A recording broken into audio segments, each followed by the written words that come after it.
Good evening friends. जैसा हम लोग फिजिकल ज्योग्राफी कर रहे थे तो उसी सीरीज में आज हमारा टॉपिक है क्लाइमेटोलॉजी। क्लाइमेटोलॉजी होती क्या है? बेसिकली हमें क्लाइमेटोलॉजी पढ़ने की जरूरत क्यों हुई?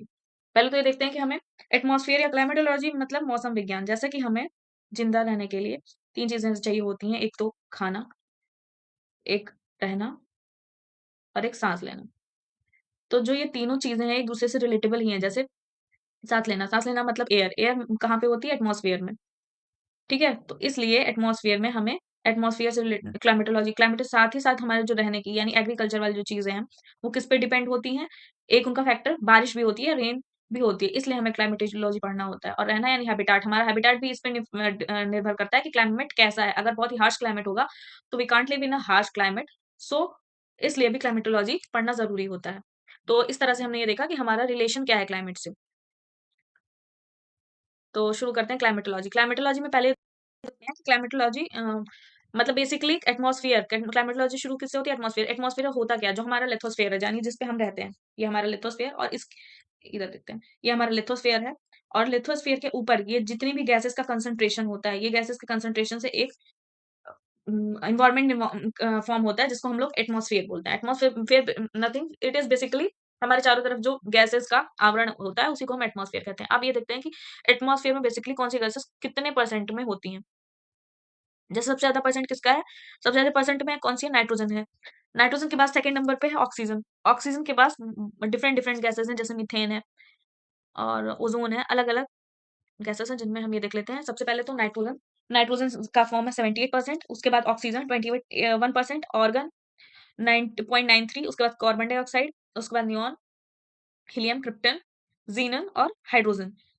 अब ये नाइट्रो सबसे ज्यादा अगर इंपॉर्टेंस देखें, जैसे ऑक्सीजन, ऑक्सीजन हम सांस लेने में यूज करते हैं। नाइट्रोजन का इंपॉर्टेंस क्या होता है? नाइट्रोजन जो होती है हवा को आग बुझाने में मदद करती है। तो अगर नाइट्रोजन हमारे एटमॉस्फेयर में अगर ना हो तो जो ऑक्सीजन है वो रिएक्ट करके आग लग जाए। तो एक तो ये हो गया। दूसरा क्या होता है? नाइट्रोजन फिक्सेशन में काम आता है। नाइट्रोजन फिक्सेशन बेसिकली जो जितने भी प्लांट्स होते हैं उनकी ग्रोथ के लिए, उनके डेवलपमेंट के लिए नाइट्रोजन जरूरी होता है। तो नाइट्रोजन वो सीधे एटमॉस्फेयर से नहीं ले पाते हैं, वो नाइट्रेट के फॉर्म में लेते हैं। तो ये जो चीज होती है वो नाइट्रोजन ये जो चीज होती है इसी को नाइट्रोजन फिक्सेशन कहते हैं, इसलिए नाइट्रोजन जरूरी होती है। साथ ही CO2, जो CO2 होती है या फिर और जो कह सकते हैं सबकी सबकी इंपॉर्टेंस है। जैसे CO2 जो होती है, CO2 जो होती है हमारे अर्थ का जो टेम्परेचर है वो मेंटेन करके रखती है। अगर CO2 क्या करती है, CO2 जो रेडिएशन सन से आती है उसको तो आने देती है, लेकिन यहाँ से जो धरती से हमारे रेडिएशन जो लॉन्ग वेव्स होती है उसको वापस से जान नहीं जाने देती। तो इस तरह से ये हमारे धरती का टेम्परेचर मेंटेन करती है, तापमान मेंटेन करती है, इसलिए जरूरी होती है। अब ये देखते हैं कि बेसिकली ये देखते हैं कि रेनफॉल से रिलेटेड चीजें हम अभी देखेंगे। जैसे ये देखेंगे कि जो हमारा इक्वेटर है, इक्वेटर पे वाटर वेपर जो होती हैं वो 1% लगभग 4% होती हैं, और जो पोल्स होते हैं उन पे 4% होती हैं। ऐसा क्यों होता है? क्योंकि जो जैसी ये जो इक्वेटर होता है यहाँ पे सन की जो लाइट होती है, सनलाइट जो होती है वो डायरेक्ट पड़ती है। यहाँ पे टेम्परेचर ज्यादा हमेशा गर्म रहता है, इसलिए यहाँ पे क्योंकि टेम्परेचर गर्म रहता है इसलिए CTZ वाली कंडीशन बनती है। मतलब यहाँ की जो गर्म हवा है वो ऊपर जाके वो गर्म होकर हल्की हो जाती है, वो ऊपर उठती है और फिर जाके कन्वेक्शनल संवहनीय वर्षा या कन्वेक्शनल रेनफॉल होती है यहाँ पे। तो इसलिए यहाँ पे वाटर वेपर, क्योंकि यहाँ पे निरंतर इवापोरेशन होता रहता है या ऊर्ध्वपातन होता रहता है और कंडेंसेशन यानी संघनन होता रहता है, लगातार बारिश होती रहती है, इसलिए यहाँ पे वाटर वेपर फॉर्म होते रहते हैं। जबकि पोल्स में ना इतनी सनलाइट पहुंच पाती है और ना इतनी ह्यूमिडिटी होती है, तो बारिश भी नहीं हो पाती, इसलिए पोल्स पे जो वाटर वेपर है वो कम रहते हैं। क्योंकि ये क्वेश्चन आ रहा था इसलिए ये टॉपिक मैंने बताया, क्योंकि ये क्वेश्चन आता है एग्जाम में। और ग्रीन हाउस गैसेस, साथ ही साथ दो टर्म हम याद रखेंगे, नो रेनफॉल यानी स्टेबिलिटी, और एक दूसरा टर्म है रेनफॉल यानी अनस्टेबिलिटी। जैसा सरफेस वैसी हवा, मीन्स कि अगर सरफेस गर्म है तो हवा भी गर्म होगी, और अगर सरफेस ठंडी है तो हवा भी ठंडी होगी। इसीलिए जो इक्वेटर की हवा होती है वो गर्म होती है, और जबकि पोल्स की जो हवा होती है वो ठंडी होती है। अब ये देखते हैं इक्वेटर पे जो थिकनेस है,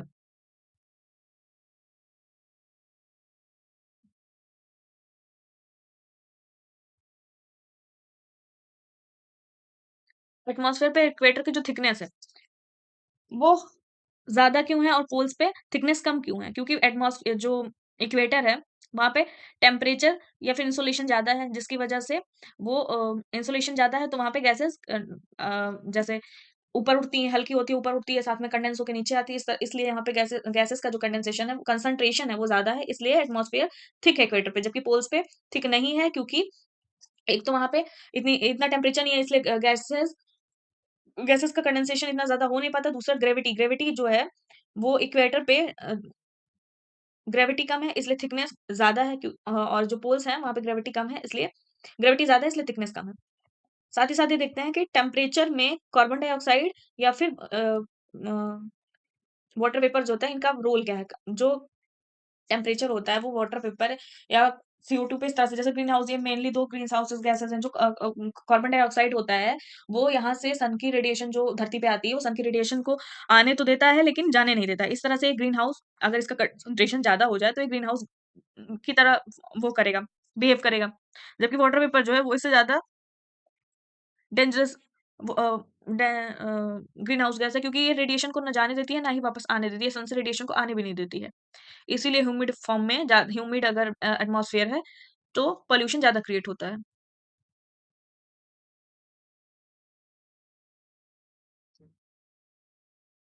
अब अगर हम लेयर्स देखें, एटमॉस्फेयर में लेयर्स लेयर्स क्या होती हैं?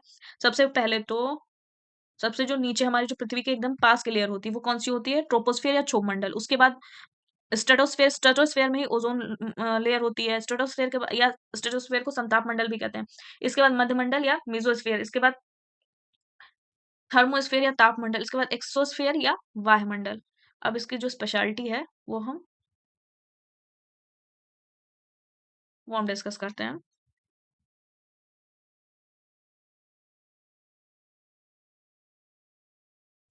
जो ट्रोपोस्फियर है, उसमें टेम्परेचर कम होता है जैसे-जैसे हम हाइट पे जाते हैं।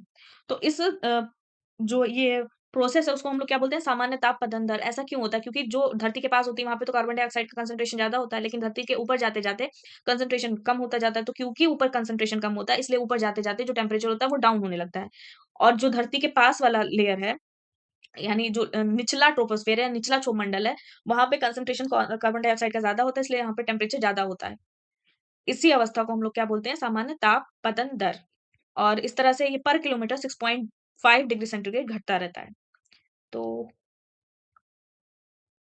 जबकि जब हम ट्रोपोस्फियर में एक तो ये हुआ कि कार्बन डाइऑक्साइड का कंसंट्रेशन कम होता है। साथ ही साथ जो स्ट्रेटोस्फियर है, उसमें ओज़ोन लेयर होती है। तो ओज़ोन लेयर होती है, वो भी जो सन के रेडिएशन को आने नहीं देती है, ना ही धरती से जाने देती है। तो इसलिए जब हम ट्रोपोस्फियर से ऊपर बढ़ते हैं, तो क्योंकि वहाँ पे ओज़ोन लेयर मौजूद है, इसलिए वो टेम्परेचर बढ़ता जाता है। इस पूरे अवस्था को हम लोग क्या बोलते हैं? सामान्य ताप पतन दर। अब हम यहीं तक करते हैं, आगे की क्लास हम कल कंटिन्यू करेंगे। Thank you for watching.